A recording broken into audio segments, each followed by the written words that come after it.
Ready, howdy. How are we doing today, everyone? Okay. Alrighty. So familiar faces. I think we want to go through the homework step by step, question by question. Yes? Okay.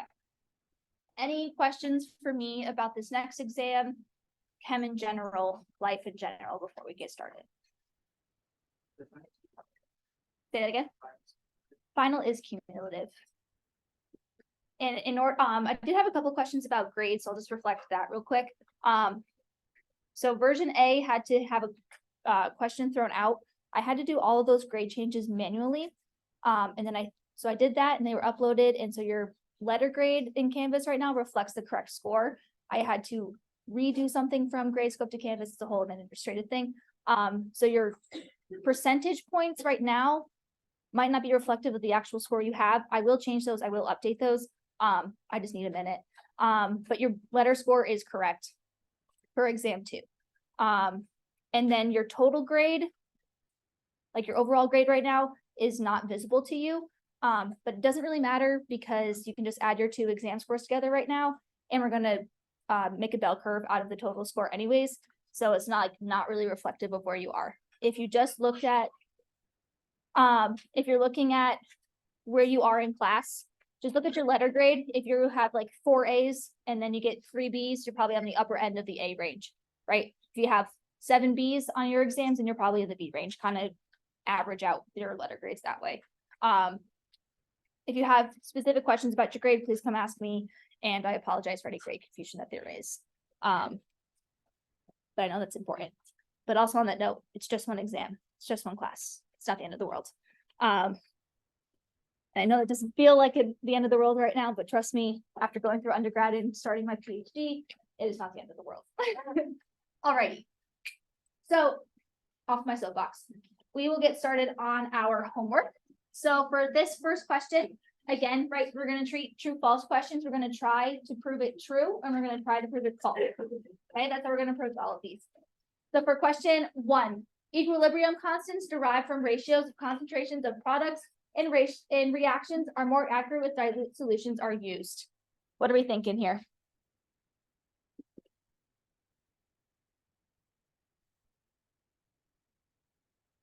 Anyone super confident in their answer? I heard some truths. This is true. This is true. Right, if you have a whole bunch of stuff, it might get convoluted because there's a lot of things to look at when you're using those dilute solutions. That's going to give you some good data. And this came straight from the notes. Okay. Any questions on one? That one's pretty straightforward. Question 2. If Q is less than KEQ for a reversible reaction, the reaction will shift towards products if allowed to reach equilibrium. True or false? True. Yep, this is going to be true as well. Can someone tell me why it's true? Can someone tell me what Q is?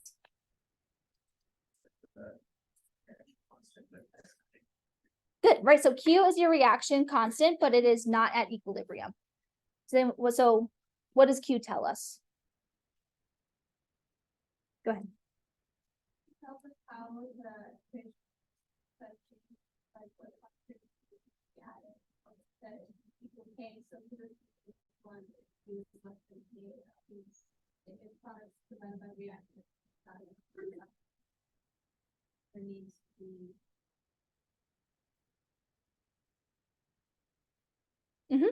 Perfect, right? So when we're looking at Q in comparison to K, Q is set up the same way as K is, right? If K is products over reactants, Q is also products over reactants. It could be at equilibrium. It could not be at equilibrium. We might be before, we might be after. Okay, if Q is too small, that means that our denominator is too big. And if our denominator is too big, that means our numerator is not big enough. We need to shift towards products. If Q is too big, that means that our numerator is too high. And so we need to shift back towards reactants in order to equilibrate the products and the reactants. if you're a visual learner, one thing I always know is that if you always put Q on your left-hand side, you can kind of think it as like equilibrium, right? You have a forward arrow and reverse arrow. So if Q is less than K, your arrow's pointing towards the left. So you need to go towards the right in order to create your two equilibrium arrowheads, right? So you have one going this way, one going that way. If you put it for Q is greater than K, right? You already have it going to the right. So you need your equilibrium arrow to go to the left. And you're going to make more reactants. That makes sense? Q is just questioning where you are. So it can be before, at, or after equilibrium. Any questions on Q versus K? Question 3. Kp for the reaction 2NOCl goes to 2NO and Cl2 increases when the volume of the system is increased. Thinking true or false?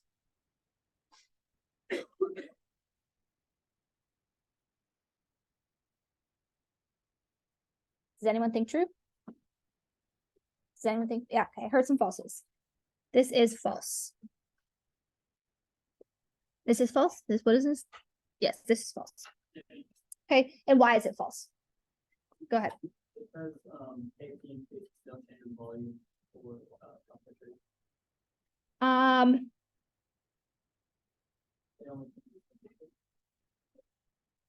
So yes, KP and KC are constants,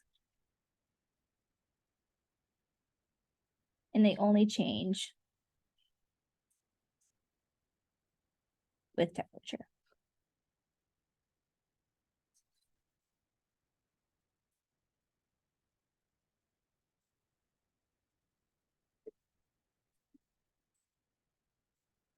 Okay, so which way would this reaction shift when volume is increased? According to Le Chatelier's principle, which way would it shift? Which way would it favor? The side with more moles, which is what side? The product side, right? So some people might think this is going to be true, right? Because your product side will increase. If we have more products, that's going to increase K. But that increases Q, okay? When you shift towards your products in this case, you're increasing Q. It'll allow to go establish back to equilibrium, and that's why it's going to be false, because K will not increase. It is staying the same for that temperature. Make sense of why that happens? Okay. Any questions on 3?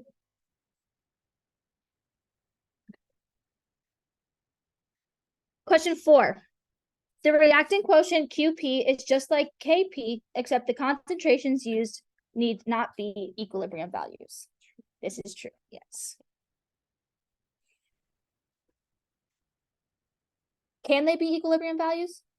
Yes, they can be equilibrium values, but they don't necessarily have to be equilibrium values. Okay, question 5. If water was a reactant in a reaction carried out in an organic solvent, the concentration of the water should be included in the equilibrium expression. True or false?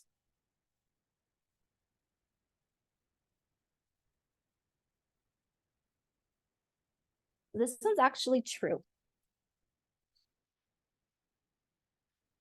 Can anyone tell me why it's true? Go ahead. It's because organic solvent is the same as water. Yes. So when we look at, we'll take KC, for example. In KC, what are we typically working in terms of your unit?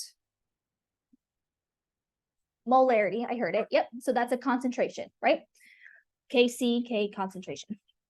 So if we're looking at it, right, we can have sodium chloride, that's aqueous, and chlorine, that's aqueous, and water, that's liquid.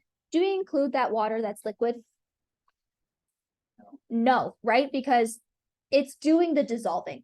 It is the thing that is encompassing the aqueous sodium and chloride, right? In the organic solvent, the water is now being dissolved in the organic solvent. We're looking at the concentrations of what's being dissolved for KC. Water in this organic solvent is what's getting dissolved. And so that way you have to include the concentration. Right, we're changing the solvent of the system. And that's why it has to be true.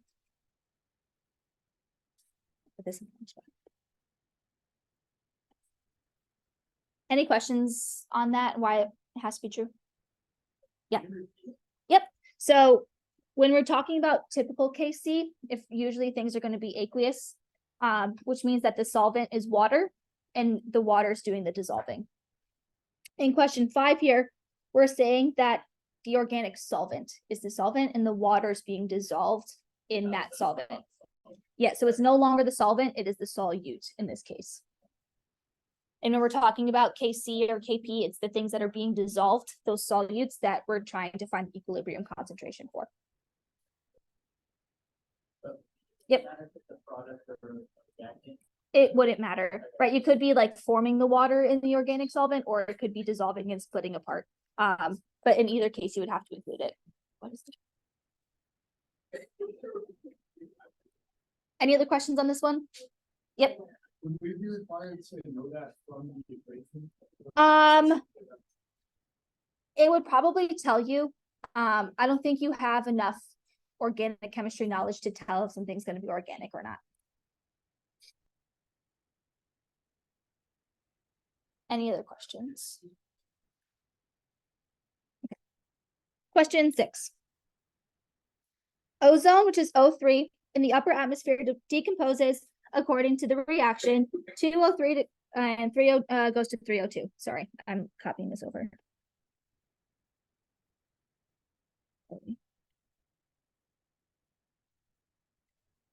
The mechanism is hypothesized to produce through an initial first fast irreversible step, followed by a slow and irreversible second step.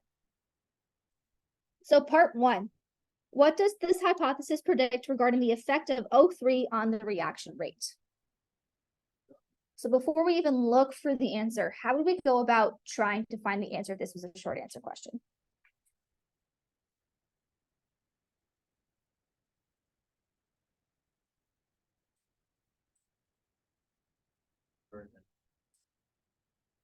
Yes, so we know that step 2 is slow. So which step, and then so that means that step 1 is fast. So which step here is going to be the rate determining step? Step 2 is the rate determining step. So the first thing I would do is I would write out the rate law for that rate determining step. What would be that rate law?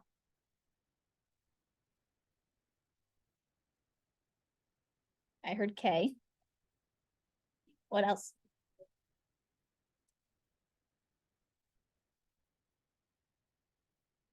What else goes into the rate law?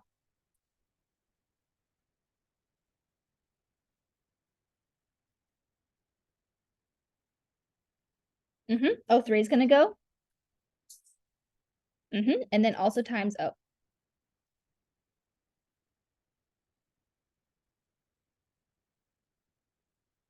Anything wrong with this rate determining step? Right, we cannot have an O because it is what?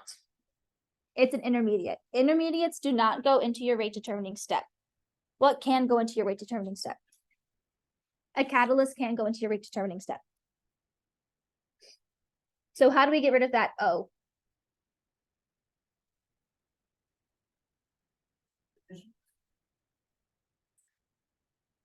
Can't do that.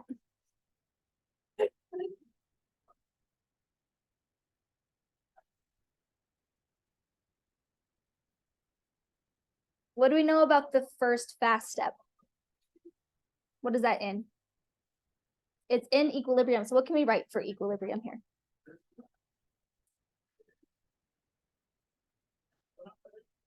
We can write a KEQ for this.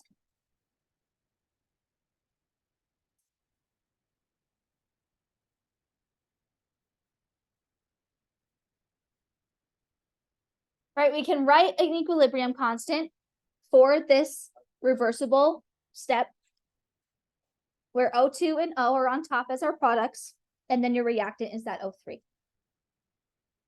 What can we do now? we can isolate O from that KEQ expression. So this would be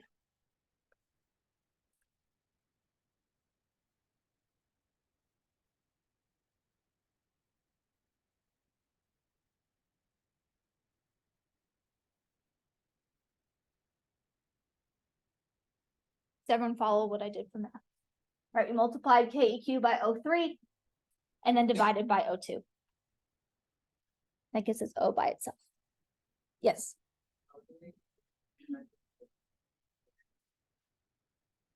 Good question. So an intermediate will always be produced and then consumed. So we don't see it in that first initial reactants, but we see it produced in that first step and then used in the second step. And then we don't see it as a product. Okay.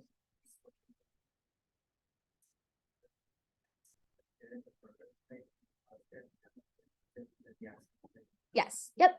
An intermediate could if you have like a 3-step reaction, it could be produced in step 1 and then used in step 3. And it would still be considered an intermediate because you have to first produce it and then consume it. All right, so now that we have O isolated by itself, what can we do? We can plug it in. Yep. So we can say that, I'm gonna put this over here. Rate is equal to K O3 KEQ O3 all over O2.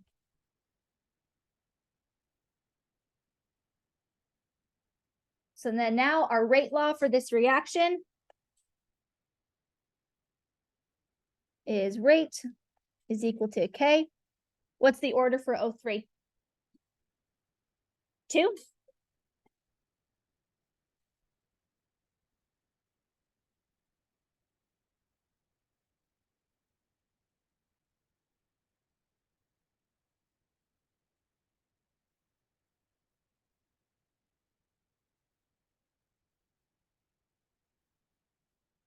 Questions on how we found the rate law?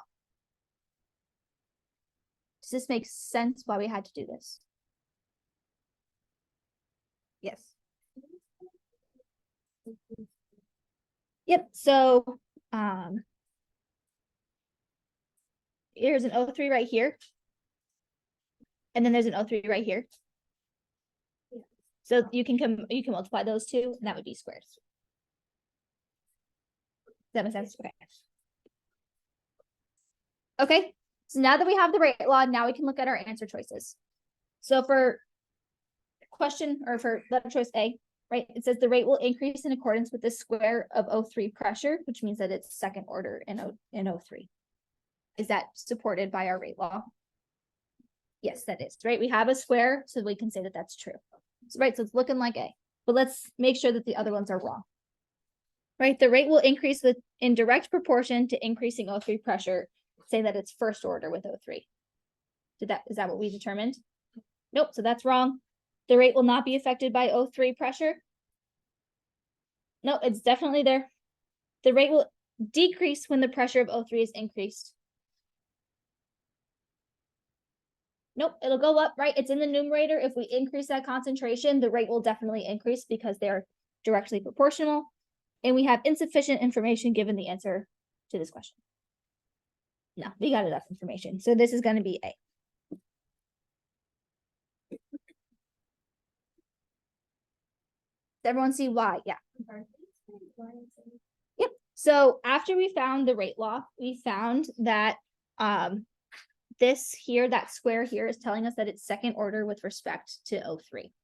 So just based off of what's in parentheses, right, we can say that it's asking, is this second order? And with respect to O3, and it is, right? If we go through the other answer choices, we know it's not first because we found that it's second. We know it's not zeroth because we know that it's second. And because it's in the numerator, then as that increases, rate will also increase.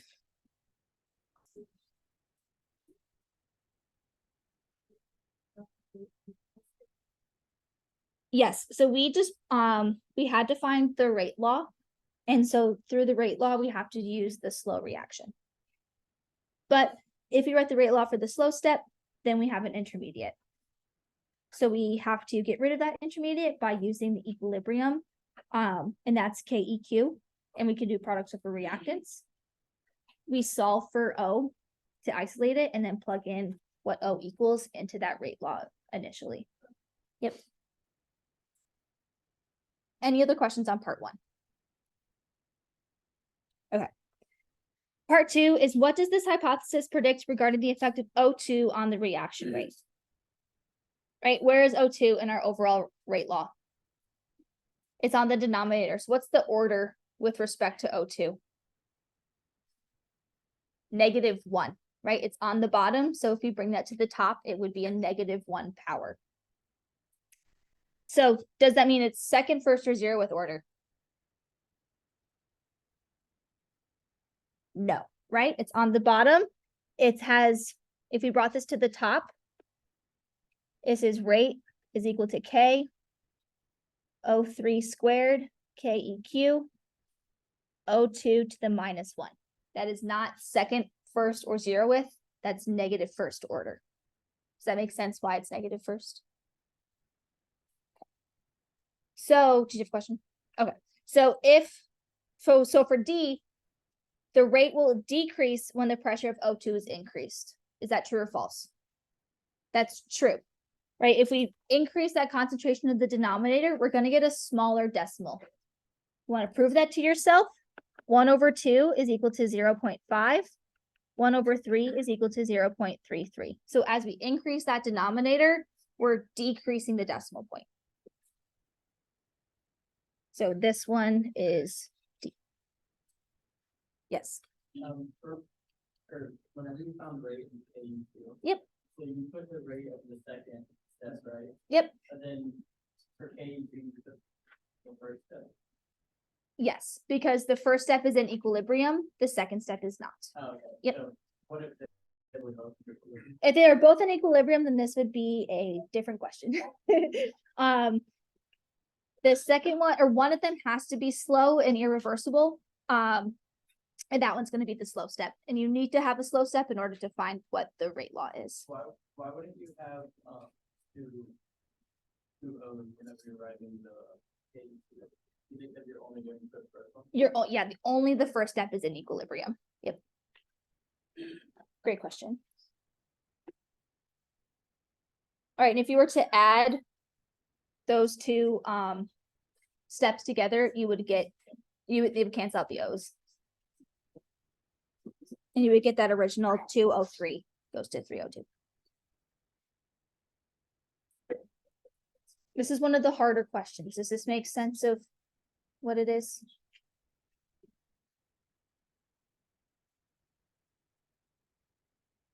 If the second one was in equilibrium? Yeah, if none of them were equilibrium, yeah, they might tell you like what's the slow step or something. If they're not in equilibrium, one's slow and one's fast, you could still do this problem. You could just use K's then. You would like do another rate constant, which I think is kind of on your homework or kind of on your practice test. But usually one of them's fast and reversible. The other one is slow and irreversible. Anything else?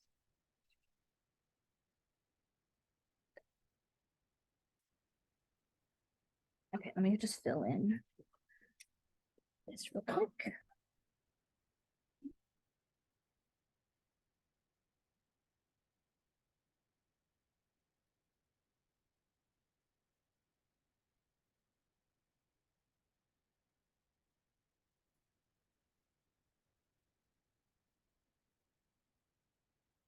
Okay. Question 7. 2 moles of COBr2 were placed in a 1-liter flask and heated to 73 degrees Celsius. At that temperature, Kc is equal to 0.19 for this reaction. Find the equilibrium concentration of COBr2 in units of molarity.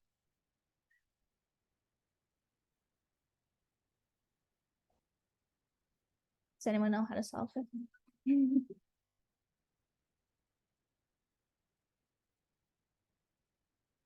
Yep. So the first thing that we need to do is we need to find the concentration of that COBr2. Why do we need to do that?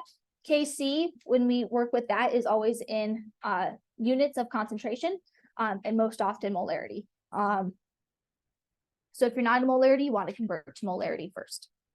What are the units of molarity?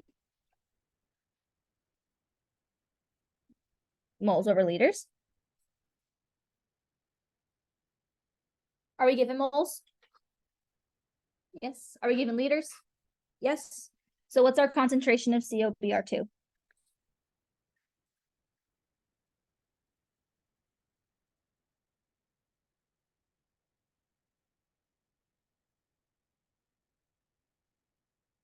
Right, we're given 2 molar COBr2.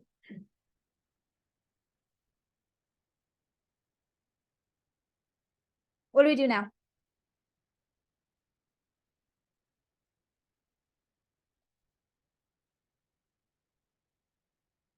Heard an ice table. So I always draw my ice tables with the reaction above it. So I write COBr2.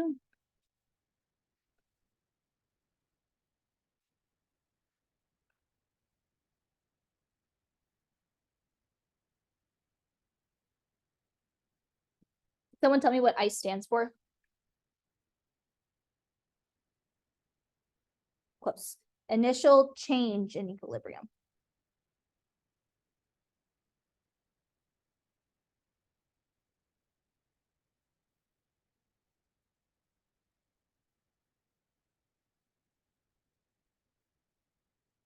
What's our initial concentration for our COBr2?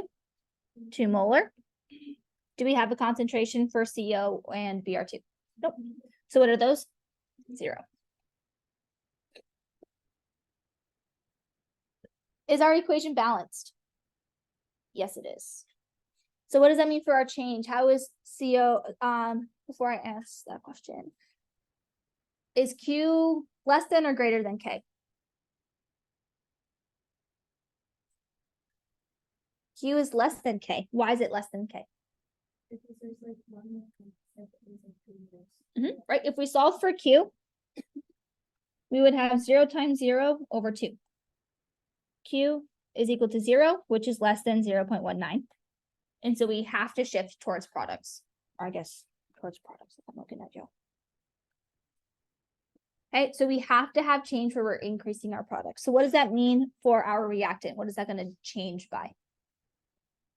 Negative X, right? Because we don't know how much it's changing by. And what is it changing for our products? Plus X. Yes. Why, negative 2x?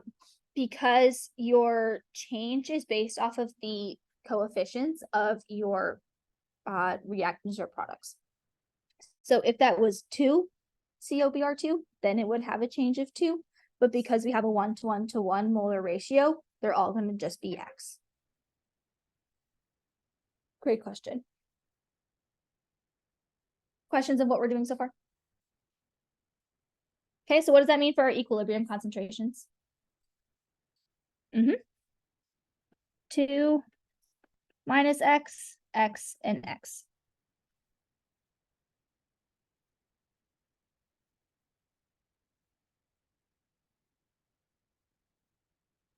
How do we solve for X?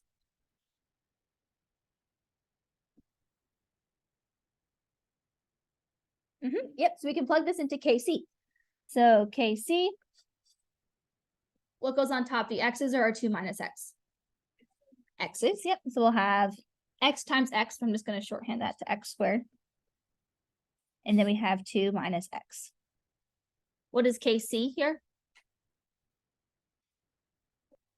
0.19.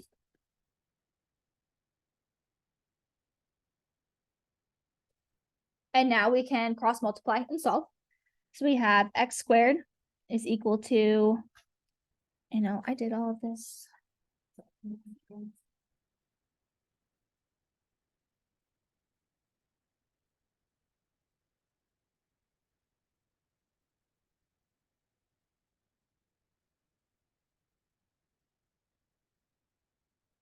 And we get X squared is equal to 0.38 minus 0.19X. And what does this mean we have to do? Yeah.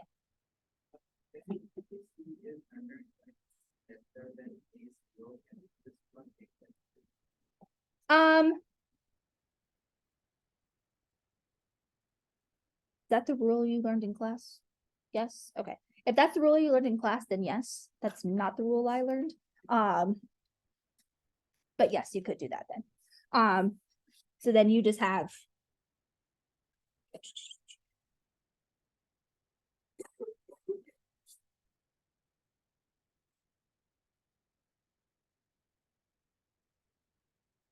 Say that again.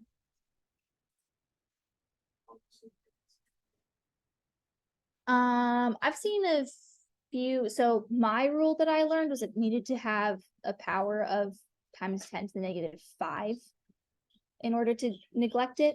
So this only has a -1 power, so I always use it. But you get the answer close enough if you use the assumption.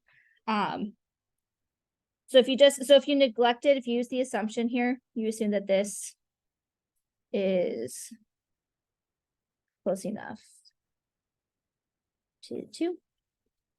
Then you get x squared is equal to 0.380, and x is 0.616. Does that give us our answer for x? Nope. So now we need to say that this is 2 minus 0.616. And x is 1, or not x, but your concentration of COCr2 is 1.38. Which is not an actual answer here, but it is close enough to be. If you solve using the quadratic formula, you do get 1.47. Yeah. Yep. I'll do it on the board here because that just gives me more space. So no worries.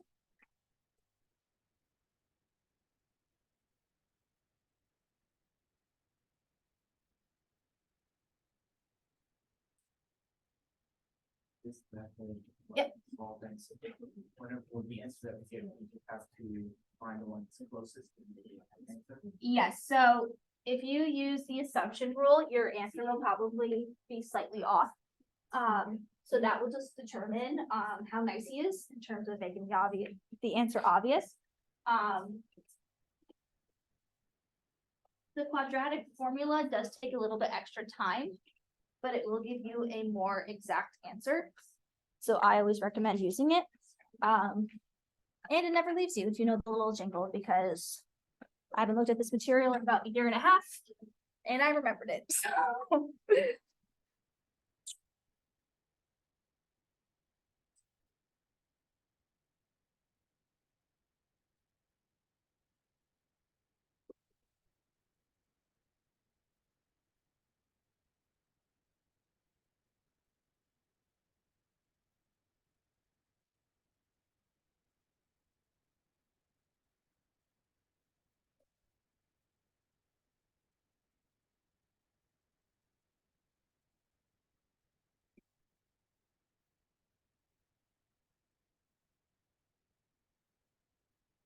So once you get to here, you're going to use the quadratic formula. That means that you have to make one side equal to 0.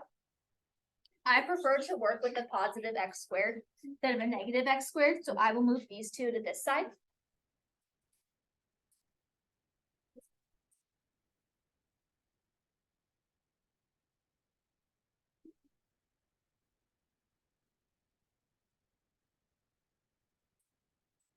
Does anyone know what the quadratic formula is?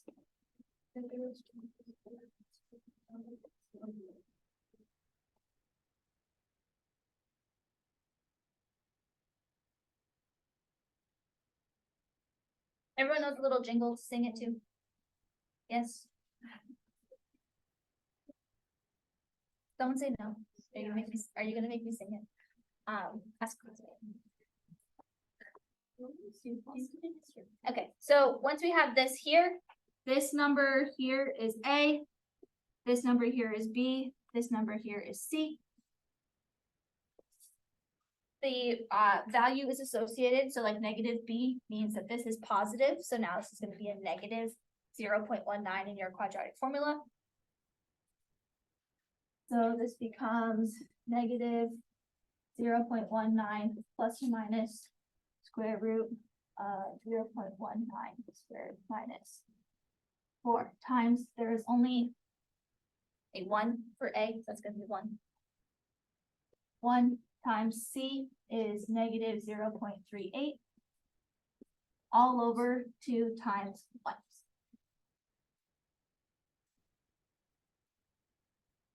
If you want to plug this into your calculator and you have this fancy thing right here, I recommend doing this, squaring it, minus all of this, taking the square root of that, and then subtracting 0.19. And then dividing by 2. You can plug in a fraction, your life is a lot easier.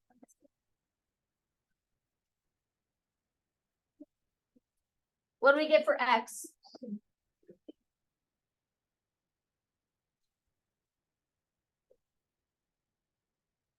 We should have 2 answers. Which one's the correct answer? The positive one, which comes out to be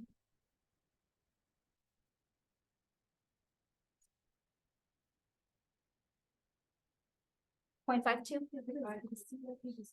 0.52-ish. 8. Okay, all right, so if we look at 0.528 and compare it to the one that we got for the assumption, right, the assumption was 0.61, right, so it's about 0.1 off, 0.9. So then if we use this and we say we have 2 minus 0.528, then we get closer to your 1.471 answer.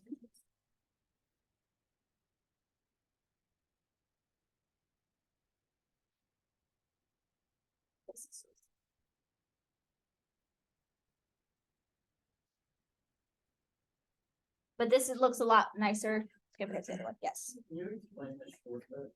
Yes, so, the shortcut says, so how I learned it was that KC, or your K value, needed to be 1 times 10 to the negative fifth, right? So if this was -5, -6, -7, that's just saying that you have a super, super small, K value, which means that it's not gonna make a lot of products, it's gonna stay very reactant heavy, okay? Why is that? So the K for this one is 0.19, right? Is not a -1, 2, or it's -1, 2, or 3. But because our concentration of 2 is so high in comparison to that 0.19, they're 100 magnitudes, or like there's, Oh, right, the magnitudes are different. Then we can say that it's still very reactant heavy. so if the concentration is greater than your K, then you can. Your concentration will most often be greater than your K. But this one is just a lot greater than the K value. For this one, I would recommend doing the quadratic formula. The numbers aren't super big and there's not a lot of numbers. You'll make it like obvious. Yeah, but, right, so for in this case, if it was -5 or whatever, that means that since it's gonna stay reactant heavy, that minus X in your reactant is gonna be negligible, because it's still gonna look very much like 2, Yeah. because not a lot is converting to product.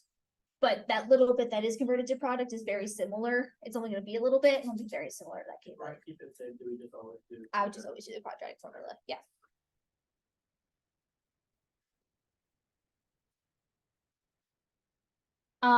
Probably not. And if it is the third power, then I would just recommend doing the quadratic formula. When in doubt, just do it. It doesn't add too many extra steps. Any questions on, what question was this? 7. This is when we start getting very math heavy. If it wasn't math heavy to begin with. So please, if you have questions about the math, let me know. Yes. Why was your negative minus negative X? Good question. So the COBr2 is our only reactant and we have no products. So we have to use some of that reactant in order to make the product. And so that's where that negative comes into place because we have to use some of that up. So there's going to be less at the end than at the beginning.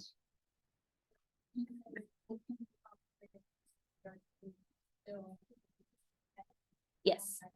Yep, because we're looking for that equilibrium concentration, and that equilibrium concentration will be less than the start. You can't make more reactant if we don't have any products to begin with.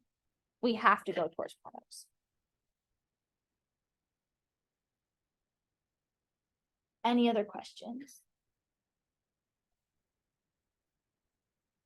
Ready for another? Okay.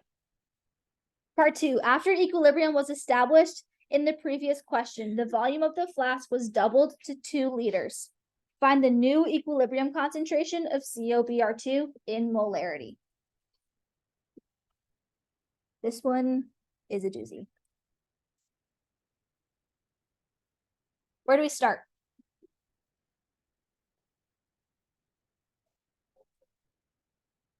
Yep, so we need to take into account that 2 liters.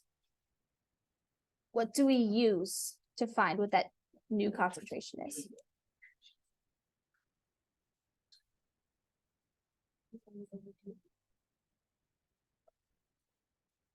Not 2 moles. I like that one. So the specific way that you should do it is that you should find the number of moles at equilibrium that you have now, right? Because now our new initial concentration is not that 2 molar, it's this 1.471 0.528 and 0.528 of our reactant and product, right? We're now taking that equilibrium that we've established and making that our initial because now we're adjusting that equilibrium. Does that make sense? Okay, so you should find how many moles are in the 1.47, right? But that was 1 liter to begin with, so that's gonna be the same, and then divide by 2. So this is just taking your molarity and dividing by 2. So now everything has to be divided by 2 in terms of concentration because we're doubling that whole volume.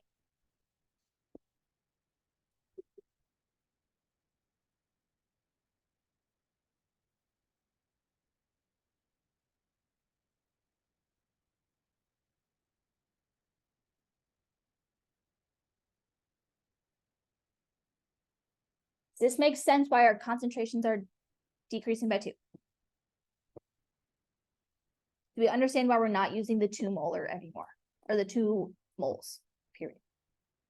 Yes, right? We're adjusting the equilibrium that was already established.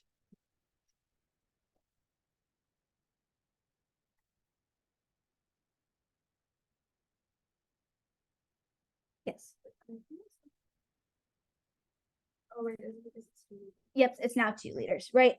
At equilibrium before that, we had 1.471 molar in 1 liter. So we had 1.471 moles in that. So if we take that divided by 2, that would be our new molarity. Yep. So instead of multiplying by 1 a couple of times, you're just going to divide the whole thing by 2. Okay, so this now becomes our new initial. What happened to K? It stays the same, right? We're not adjusting your temperature, so K is still 0.190.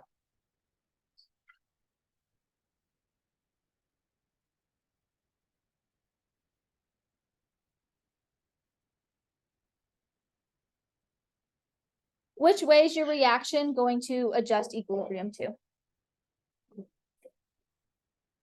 We're going to go towards the products. Yep. So what does that change about our ice table? Stays the same.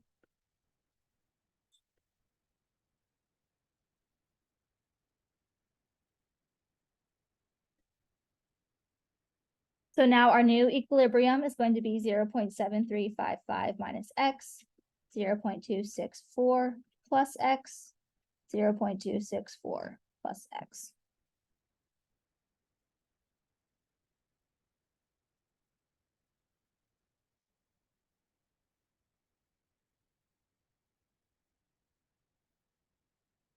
Questions on how we found our equilibrium concentrations? Yes.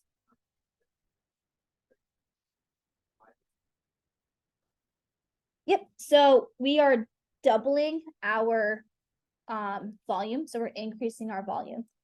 What happens when we increase our volume? Yeah, there's more moles on the products. Now we're becoming, so there's more moles of gas, or sorry. If you look at the overall reaction, there's like 2 moles on the right-hand side and 1 mole on the left, right? Right, we have CO and Br2 on the right, so that's 2, and then we have 1 on the left. So we can adjust so that when we increase our volume, we're going to shift towards the products. So we're going to reestablish to go towards products. Yes, does that make sense?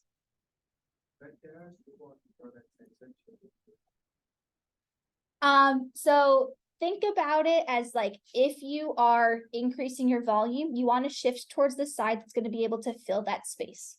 So in order to fill that space, you need more moles. So you're going to shift towards the side that needs more moles. So we're going to go to the products, yes.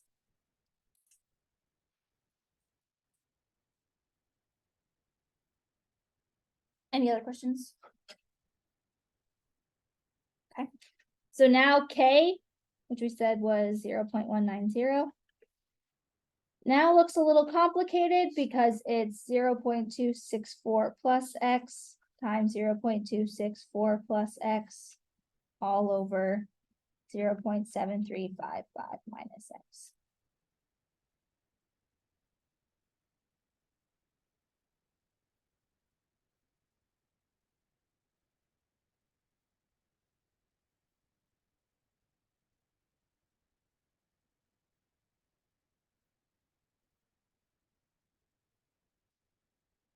So what do we have to do now?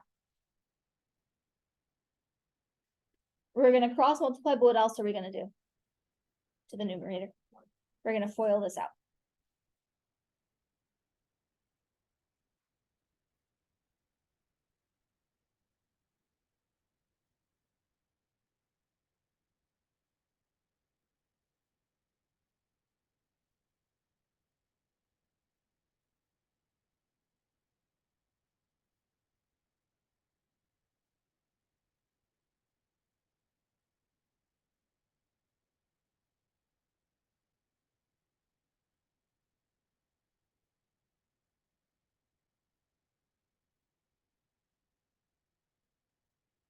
We did.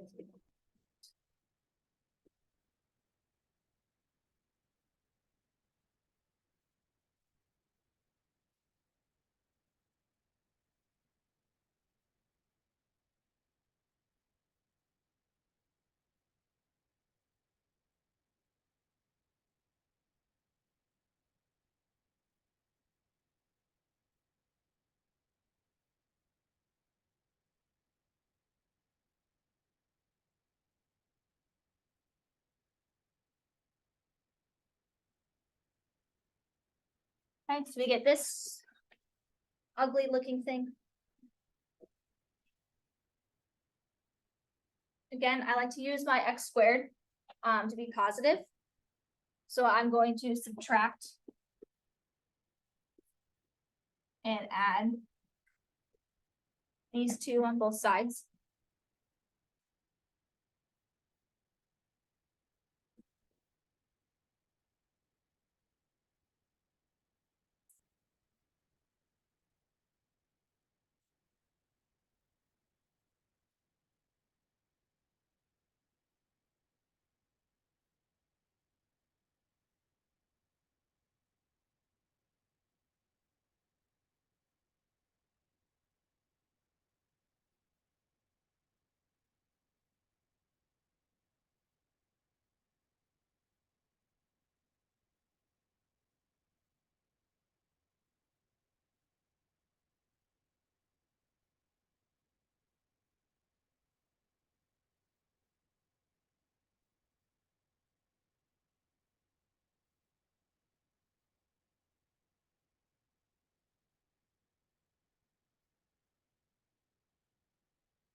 So I cross multiplied that denominator by the 0.190. So this is if you multiplied, right, if you said.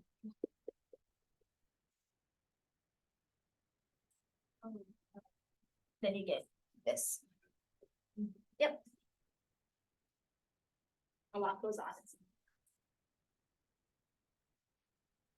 We get an answer for X.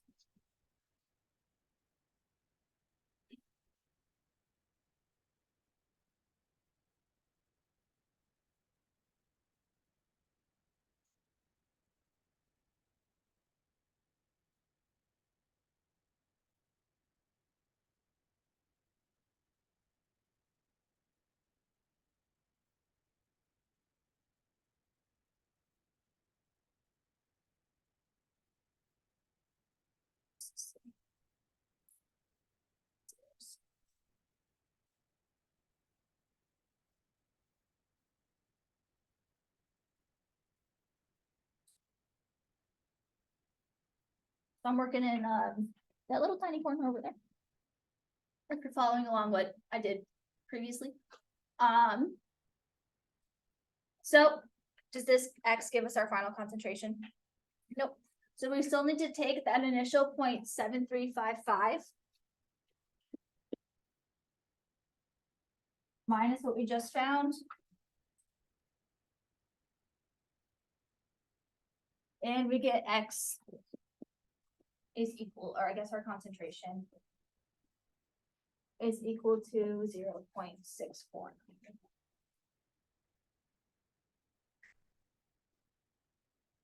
Yes.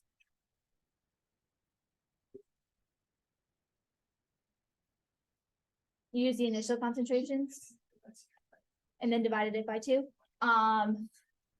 Did you use 0 or did you use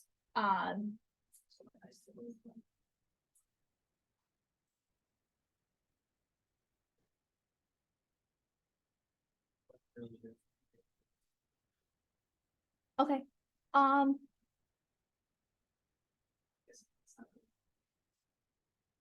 If yes, I've never done it that way. And I don't know enough about math to know if that's always gonna work or not. And I don't know enough about chemistry, I guess, to know if that's always gonna work out or not. You can try it. There's probably gonna be another question on your practice exam that'll be similar to this one, is my guess. Try it again, I guess. Give you some extra practice with the quadratic formula. I don't know why that works that way. Yeah. But what happened, right? What I'm assuming the question is asking is taking that equilibrium and doing the initial. Yeah, but if you got the right answer, you got the right answer. It's multiple choice.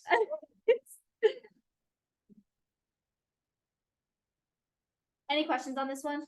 I know this is extremely complicated, but it's like not complicated science, it's complicated math.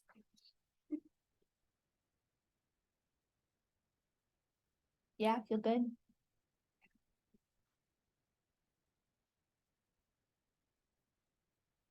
What is this?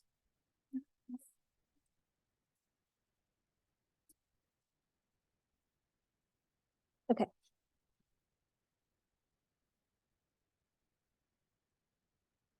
Everyone's staying with me, we're still awake. I know math and science can only be so exciting.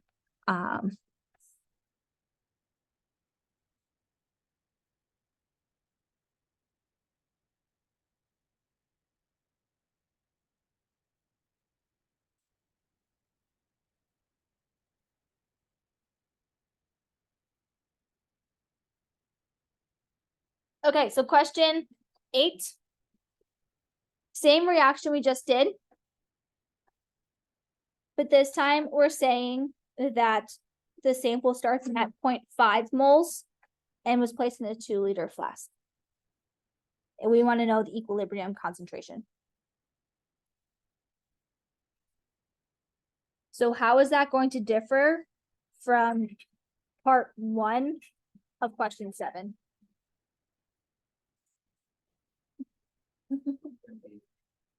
Is that yours?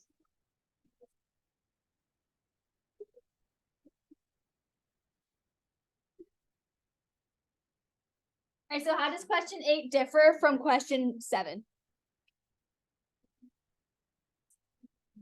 Yep, it's gonna be the different molarity, so we're gonna divide 0.5 by 2 to begin with, but then it's exactly the same math.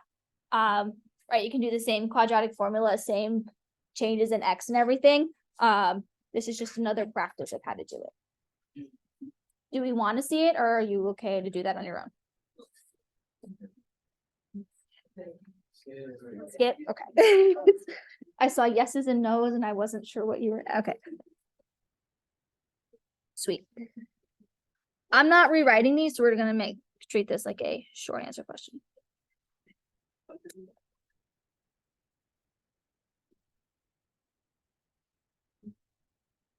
I will post all of my worked out solutions, and I did do that quadratic formula, so you can see my answers to this.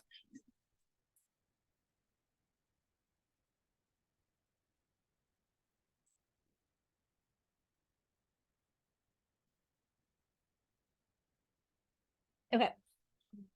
Question 9.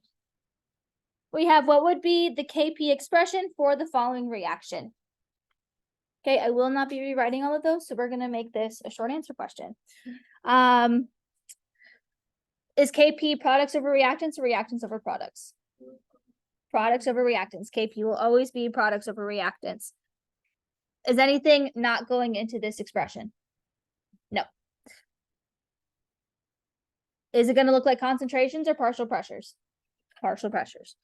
So we have the pressure of what goes on top, SO2, times. Awesome. Awesome. And that is choice B.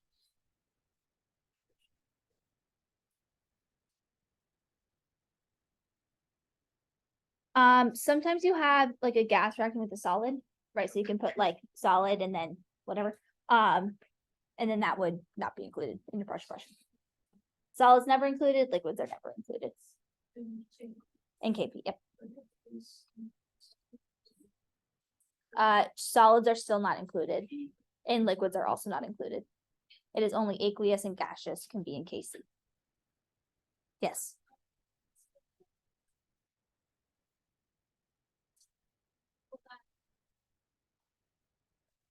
The 1/2.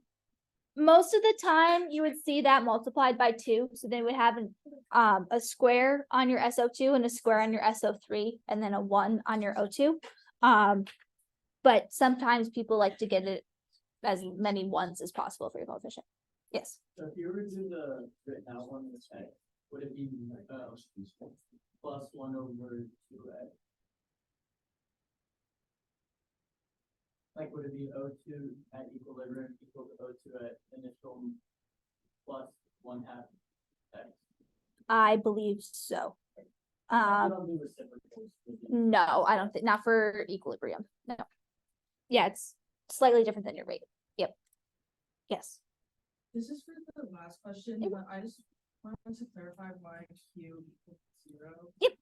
So, at that initial, right, 2 molar 0, 0, if you solve for Q there, your reactants are 0, and then your product is 2. So the numerator on top being 0 makes Q 0. Yes. How do we know the CO2 and PR2 are 0? We're not given any initial concentrations for those, so we can just assume that we don't have any, right? We're starting off the reaction only with that COBr2. Does that make sense? Yes. Yep. For all of these, if you're not given an initial reaction or initial concentration for something, you can assume that it's just 0 and you don't have it. Right, it's at that fun instantaneous part where the reaction hasn't started that you're looking at this concentration. Any other questions on 9?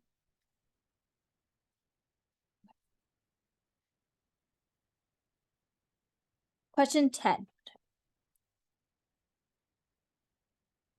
When heated, ammonium carbamate decomposes according to the reaction of that at 450 Celsius, the total pressure of the system at equilibrium was 0.3188 atm. What is the Kp for this temperature?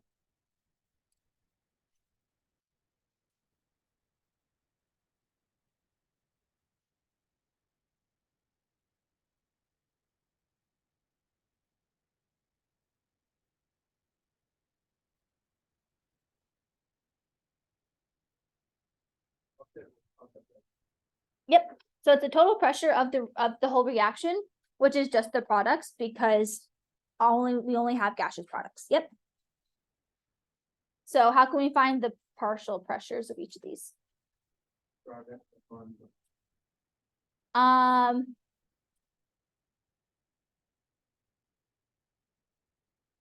think you have a correct thought, but we're going to do something slightly different. Right, if our total pressure is 3.18 and we only have gaseous products, what does that mean about the partial pressures? They have to add up to 3.18 or 0.318. Yep. So our P total is equal to the pressure of what? NH3 and CO2. What do we know about partial pressures and mole fraction?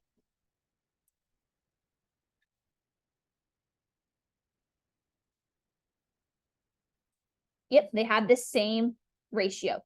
So if we're looking for the pressure of NH3 over P total, that'll equal the mole fraction of NH3 over your total moles. How many total moles of gas do we have?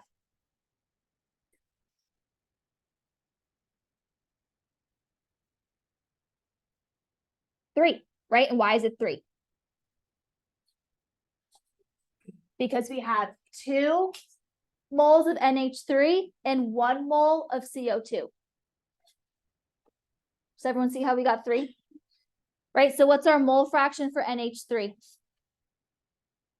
Or I guess if we're solving for this guy right here, that mole fraction of NH3 over mole fraction total, right? What's going to be that X of NH3? 2. What's N total? Or what's mole fraction total? 3.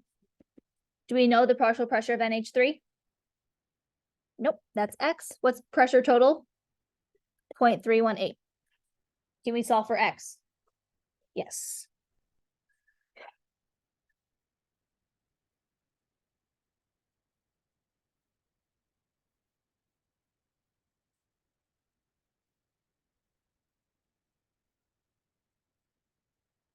What do we get for X?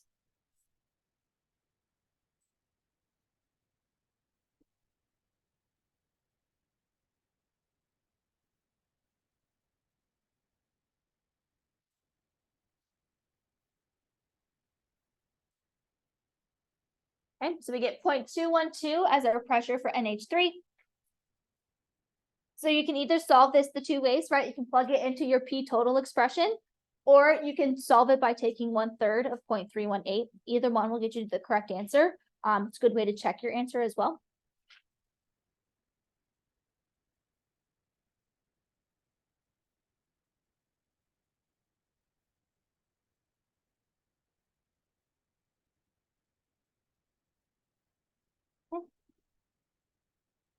Then you can get PCO2 is equal to 0.106. So how are we going to solve for KP?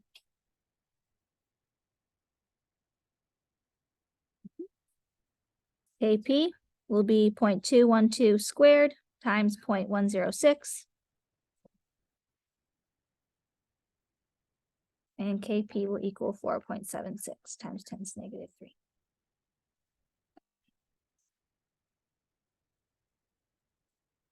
Yes.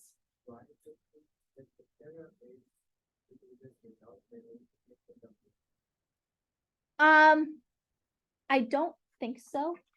I think you have to use the coefficients of your gaseous products in order to find what the ratio of partial pressures are, because you have to plug in partial pressures in order to solve for KP. Yes, in a sense, yes.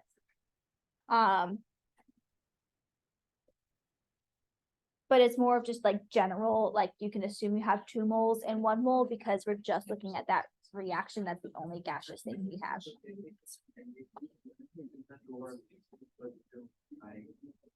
Yes, yep, yes.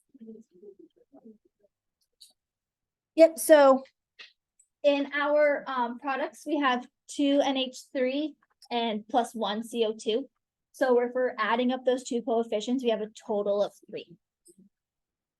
Yes, So then the yes, yep. So you can also make that first one 1/3 instead of 2/3. If you were to have a product, like if that wasn't a solid or something else, what do you do with that? So in that case, you would have to do an ice table and then be giving you more information.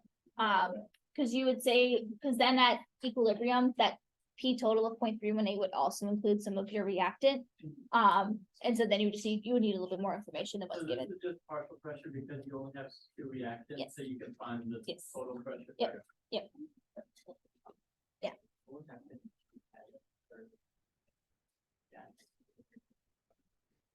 So if you had a third gas here, if it was in your products, then it would be a little bit trickier. You would need a little bit more information to solve that. If the solid was still as your reactant, and then if it was a gas reactant instead of a gas solid, then you would need even more information, and it would be more of an ice table. Yeah. Yep. Right. 11's the one he just. 11's the one that doesn't have a correct answer, right? Okay, yes. Yes, then there's no correct answer given. He told us what it was. I'm gonna tell you a quick story about 11. I spent 30 minutes and 2 people in lab looking at this question, trying to figure out the correct answer before he released it. I checked this answer in order to see if I was doing something wrong. And I found a way to get to the correct answer if you manipulate the equation a little bit. Okay, but any question on 10 before we do 11? Okay.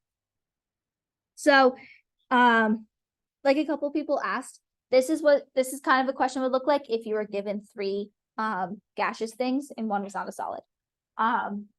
So for 11, we have 3.00 moles of phosphine gas, COCl2, was placed in 1.5 liter container and heated to 800 degrees Celsius.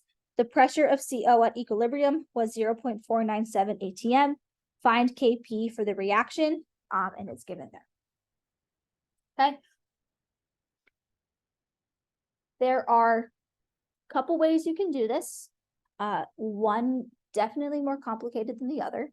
I definitely did the more complicated one first. So if you want to, when I post this, you'll see both of those given. Alrighty, so what's the first thing that we can do?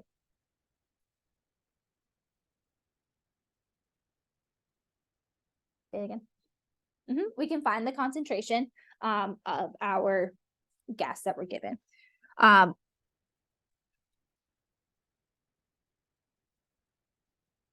So we have 3.00 times 10 to negative 2. I'm just going to call this 0.03 because that's a lot easier to write. And this is of COCl2. And this will be 0.03 moles over 1.5 liters. Should be 2.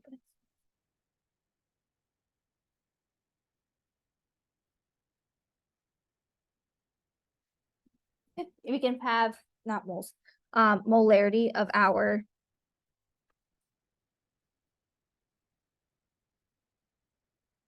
COCl2.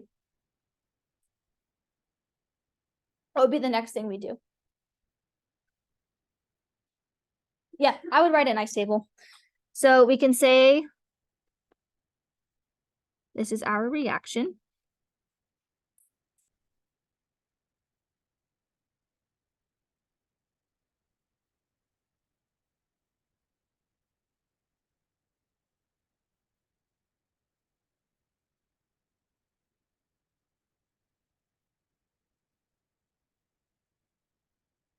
And what can we fill in? Right, we can fill in the initial concentration. I'm gonna put that in purple. That's gonna be 0.02. Do we have an initial for our CO and Cl2? Nope. So those will be 0. But what else do we know? We know the pressure of our final of equilibrium of our CO gas. So that's going to be 0.497 atm.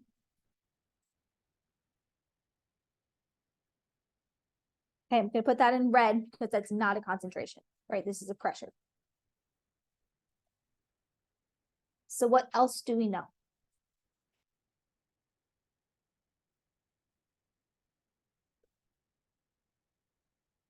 Yes, we know what X is, right? If we were to solve, if we were to put in what our changes were, it would be minus X, and plus X. If we go from 0 to 0.497, right? We started at a pressure of 0, we ended up at 0.497. That change in X has to be that 0.497. Why? Someone asked why. Okay. So what else do we know?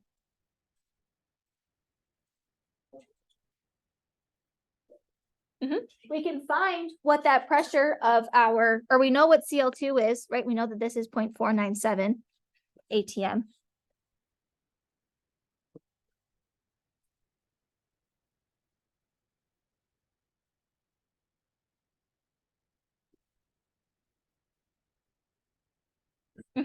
Right? But we're slightly disconnected right now, right? Because we know what X is in terms of pressure, but we don't know what it is in terms of concentration.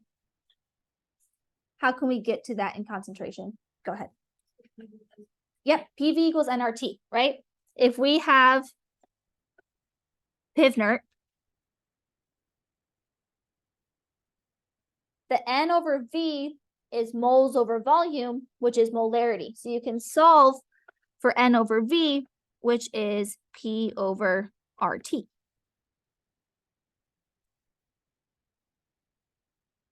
Right? And this is moles, and this is liters. So you can plug in that pressure to get whatever it is in concentration.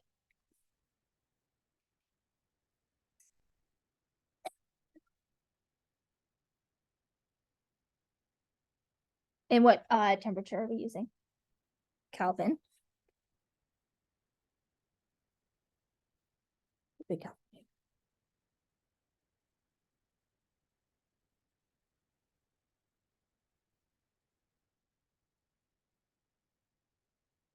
R will be 0.08 because that's in liters per ATM per mole Kelvin.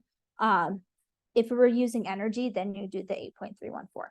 Yes. Why are we finding molality for the CO2 when we didn't develop?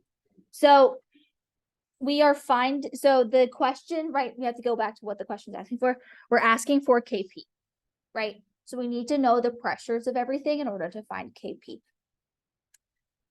Why can we use 0.02 minus 0.4?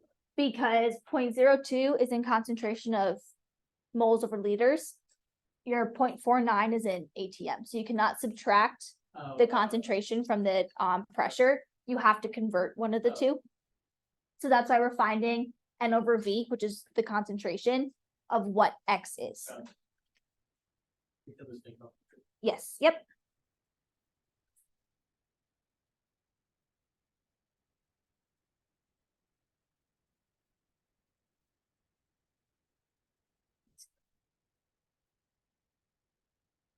Say that again. Yeah.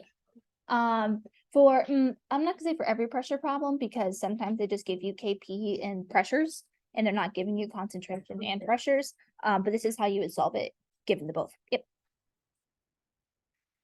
Okay, so I got N over V equal to 0.0056. Yeah.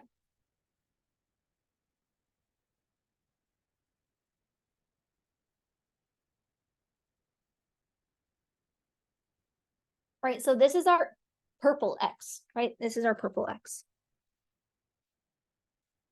So we can find our concentration here by saying 0.02 minus 0.0056.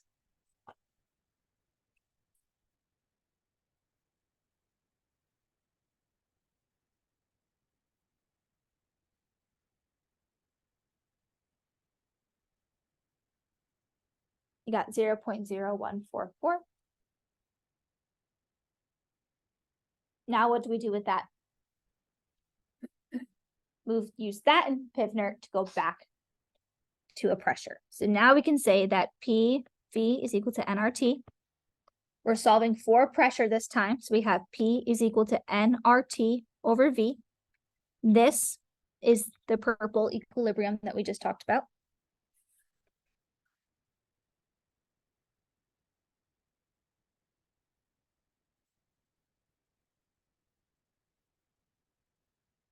So then we can say that pressure is equal to 0.0144, 0.08206, and 1073 again. And pressure will become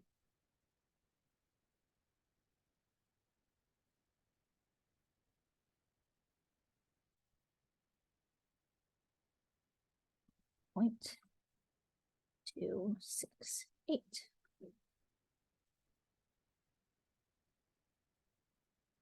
And I guess I'll turn this. Is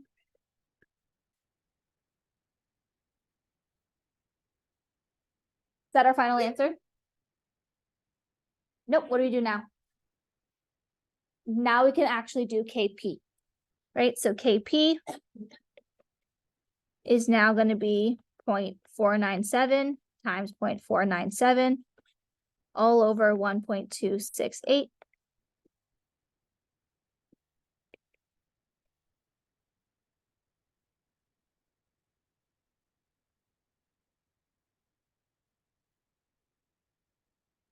And I get 0.195.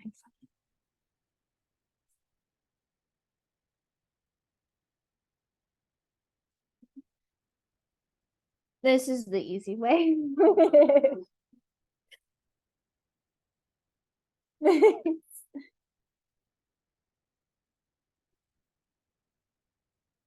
Yeah, I don't even know what I did for the hard way.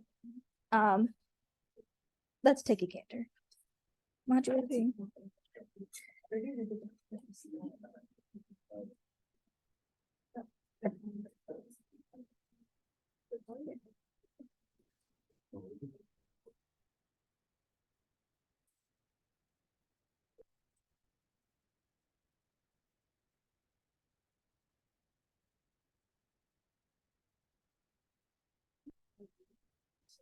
Okay, so let's see what I did. So, okay, so that actually might have been the complicated way. So that's all in like the purple and red that we have up here.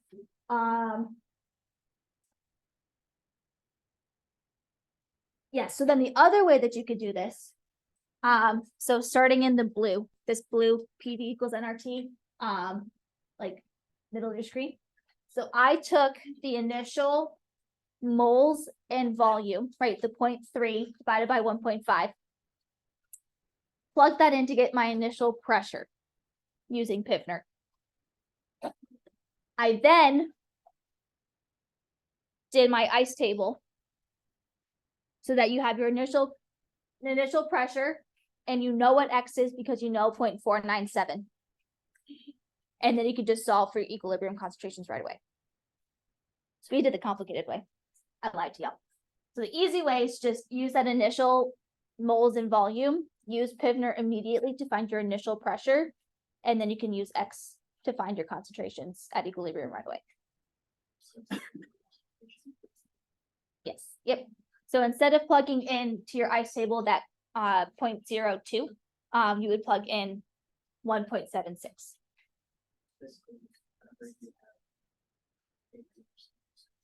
Yeah, you can convert to pressure right away. Yep.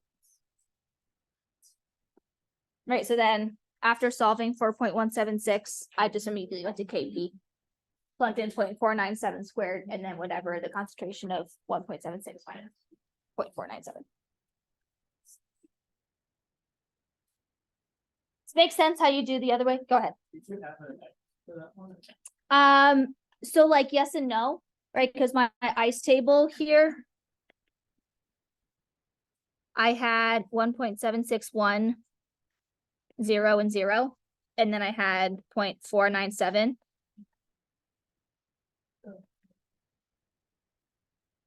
So I knew here immediately that my X was the 0.497. So I just said my equilibrium was 1.761 minus 0.497. Right, so you can tell X immediately here what it is. So you have to use that instead of the new. Yes, yep, yep. Does that make sense how you do it this faster way? Yes.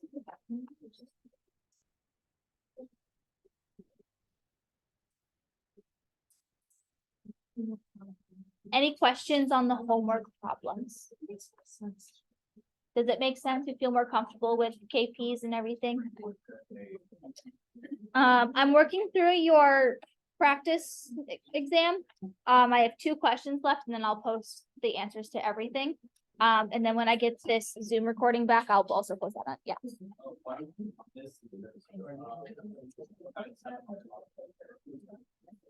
At the equilibrium. Yep, so the 0.497 is your X value. So the change in that initial is the 1.76 minus that 0.497. Yep. Yes.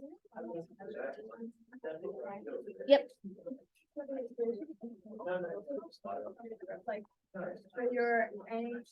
Yep.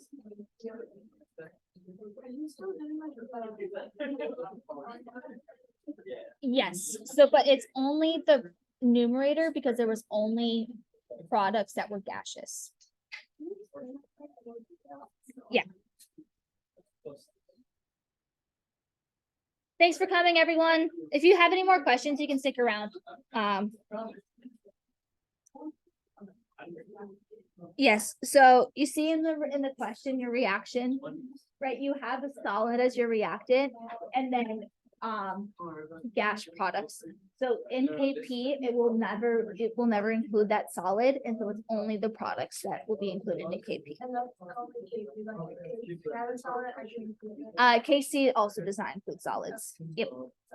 So basically, like on this exam, whenever I see a solid, I just don't. Yep, don't include that in your KP or KC. Because that was why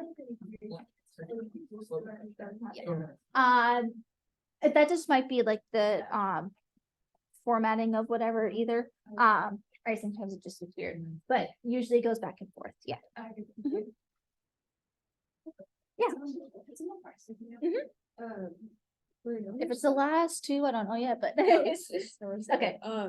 I have no idea how to do it. I think I like try to do like a rice table and everything, and Okay. Let me go to the practice exam.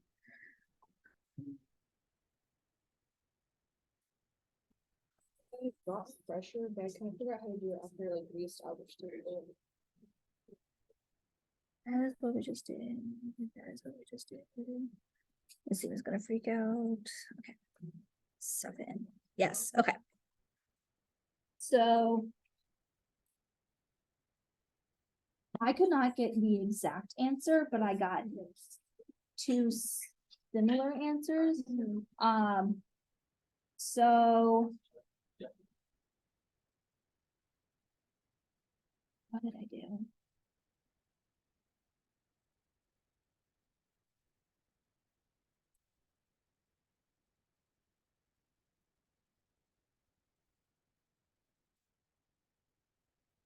Okay, so I initially found the KP, right? You found Yeah, I that. have 2.29.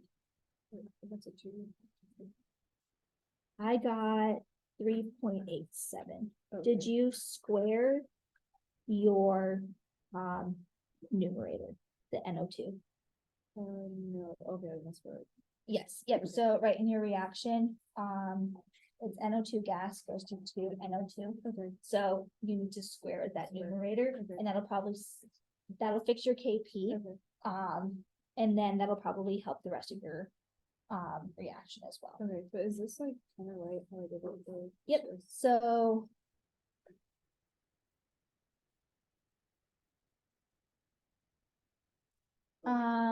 Ish, so. Right, it says that these are your initial, and at some point the NO2 was added, so the pressure was doubled. So your NO2 or your N2O4 is now 0.737 times 2. Oh, because it doubled. Because it doubled, yep. Okay. So then, right, that's gonna shift. Now you have more reactants than products, so then you have to shift towards products. Okay. So then now it becomes the 0.169 that you had from your NO2 plus X Oh, as okay, your okay. change. Yeah, yeah, So your equilibrium is now 1.69 plus X, yeah. Okay. and your equilibrium for your N2O4 is 1.1.47. That's a double of. Yes, the- and that's the double of it minus Okay. X. And then you would solve the whole. And then you would KP. solve the whole thing with that KP that you originally Okay, found. but you wouldn't get exactly 2.18, right? I got 2.06. Okay, is there only like on the test? Oh. Okay. I think it'll be pretty close, right? And did you take version A last time by chance? Okay. I know like version A, there's like a 10 value difference. And so no, there's like not really a correct answer, but this one is like, if you rounded this to 2.4 and rounded that to Yeah. 2.1, then like they're kind of close. So I think it's like, it'll be closer than that, I would Okay. assume. And on, Does that make number sense when you 10 do that? Yeah. Yeah, okay. And then on number 10, did you get 0.0735? Or have you No, done that? for the practice one. Yeah, because I talked to him in Um, class, he's like, it might just be a typo. So I don't wanna like do it wrong. I got 0.0735. Yeah, okay. Yes, I- so one less Yeah, zero. good. Yes. Okay. Yes, yeah, Thank that's you. good. Hi. Do you know he does makeup exams? So I know I don't meet on Friday, so I don't know what the taking exam. Mhm. I emailed him and asked him, he was very vague on the answer of what I should do. Okay, so usually he holds them Wednesdays at like 4 or 5 p.m. So he might reach out to you on Monday or something about it. But if you don't hear from him on Wednesday, let me know, or like by Wednesday, let me know, but it's usually Wednesdays at 4 o'clock. And if that doesn't work, then he can try and do something else for you. But if 4 o'clock works on Wednesday, then probably was again. And if we get extra time on exams, he'll do that too. Yeah, so if you need to take a makeup in the extra time place, then your makeup will be there and you can just schedule it a time for that probably. I emailed him about it, he said it would still be. Oh, you know what, that might be true. And then he will just hang out a little bit longer. I was just making sure, cause he didn't respond to like the last question I asked, just making sure. Yeah, so yeah, it should be, yeah, he'll just hang out there. It'll just, cause he like has his office in the room right next to it. So he just hangs out in his office while you take the exam. Okay, Yeah. thank you. Can you explain Mhm. this again? What if these were both equilibrium? So if they were both equilibrium, then it would be a totally different question. Oh, it would. Yeah, Because you would have two rates, two R's, right? It would be R equal and R equal. yes, So right. you can't combine those. So, yeah, so if you have two, right, if you have this equilibrium, That's why I was confused, because I only saw one and then you put KEQ, so. yep, so if you have this, Yeah. then you can say that the rate is equal to K, we'll call this K1, Wow. K minus 1, so then rate of K1 is A times B, Mhm. and then R minus 1 is equal to K minus 1, I guess this is times C times D. Okay. We're in equilibrium. Right, so the rate of the forward is equal to the rate of the reverse. So you Which can, was true for the first one on this. one. yep, so you can say K1 is equal to, I'm sorry. Say K1 times A times B, Mhm. is equal to K minus one times C times D. Okay, Okay, so if we had another step, right, where it was C plus E forms F. Right, C is now this is your slow step. Yeah. So now C is your intermediate, because we did this first and then this. because C's in the products. Yep. is that- Yep, right, because so this would be step one, this would be step two. So now we have to solve for C, because we can't have C in our slow step. You have to solve, yeah, that's what I don't understand. You have to solve for C Yes, right, because so it's an intermediate? because it's intermediate, you can't have an intermediate in your overall rate law, So to solve for C, you would have to do right? the KEQ of that, the equilibrium one? So, okay, so I understand your question. We can say that you can either do your rates and get them equal to each other, but this is also an equilibrium. So K is a constant. Yeah. K minus one is a constant. KEQ is a constant. Okay, It does not matter how you change it. express that constant. Yeah. Because a constant times a constant will just be another constant. Okay, Right? So you can either say that your rates back and forth are equal. Yeah. Or you can say this is an equilibrium, so this is gonna establish a KEQ. That's gonna be C over D over A over B, and that's what we did. and that's what we did, right? We could have said our rates are equal, used a K1 and a K minus one. Okay, So then overall, at the very end, right, instead of having K times KEQ, yeah, you would have a K times a K1 divided by a K1. okay, Right, and all of those little Ks would combine to one big K. okay. Yeah, let me digest it. Yep, go ahead. I was actually kind of on the same question as me. The KEQ, we write that.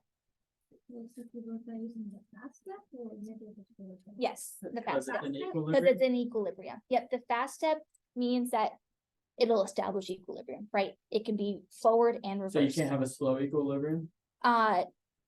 In terms of rate constants and rate steps, no.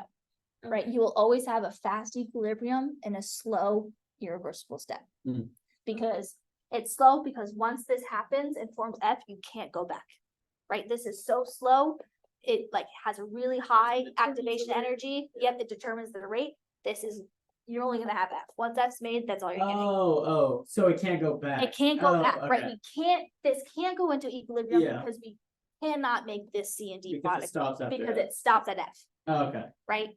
okay, that makes sense. And then for it to finish that, you would solve for C, Yes, you would solve this for C, and then that would be that would be your real rate. and you would plug that into this rate, right? Because this rate here is now rate is equal to K C Oh, you'll plug it in. E, Oh, how do you do that? right? Same thing that we did, right? So Yeah. for solving this one, solve for C, Okay, say KEQ is A and B okay, over D and then equals C, equals C. okay, You can take this whole thing, uh-huh. Plug it into there. plug it into here, That makes sense. Oh, wow. right? So now C is no longer in your rate And expression, that's. and your- it gets rid of that and that's the intermediate, rate ex- right? And it plugs, you can have reactants, you can have intermediates, all, not intermediates, catalysts. You can do it in terms of product, right? And would he ever give us three? Like what would you Like you do? could. Yeah, like what would could. you do if there's two equilibriums and one Yep. slow? So then you just do another equilibrium, right? If you say, right, you have, this is. an So you equilibrium. would solve for C. Yep, It's so so confusing. you would Yeah, have, right, A, B, B, B, C, C, D, okay, right? This is your slow step. Yeah. Rate is equal to K, C, KC. Right, what's wrong is that we're expressing by Mhm. an intermediate. So we come here, we say KEQ is C over B. Yeah. What's wrong? Two intermediates, that's Sure. real bad, right? KEQ, thank you, good luck, is B. We'll call this one, right? okay. So So now, So then you would solve, you'd have to put it in terms of B, you'd have to put it in terms Yep. of C. Yep, so I think you now would this plug- becomes. Well, actually just C, right? Because you only have to plug C. Mhm. Right, we say KEQ times A is B, KEQ1. So it cancels. So now this comes into here. Yeah. So we have Oh, KEQ2. so you kind of have to work down. is equal to C times KEQ1 KQA, times A, yeah. Then, right? Still bad, so we then still have solve for C. C, So then KEQ2 times KEQ1 Yeah. times A is equal to C. okay, then you plug C. This comes here, so we Yeah. get K times KEQ2 times KEQ1 times A. Okay. Add your rates. That actually makes sense. Yeah. And then if it was just opposite, you do it working up. Yep. Oh, and so no, if no, it's- if it was if- opposite, you would just If stop. this was first, then this Yeah, was rate is you A, just then stop. you're done. So rate is C, right? Yep, if this was right C KC, to D, right, KC, there Okay. we go. Yep. perfect, thank you, sir. I emailed you. Yes. Let me stop my Zoom.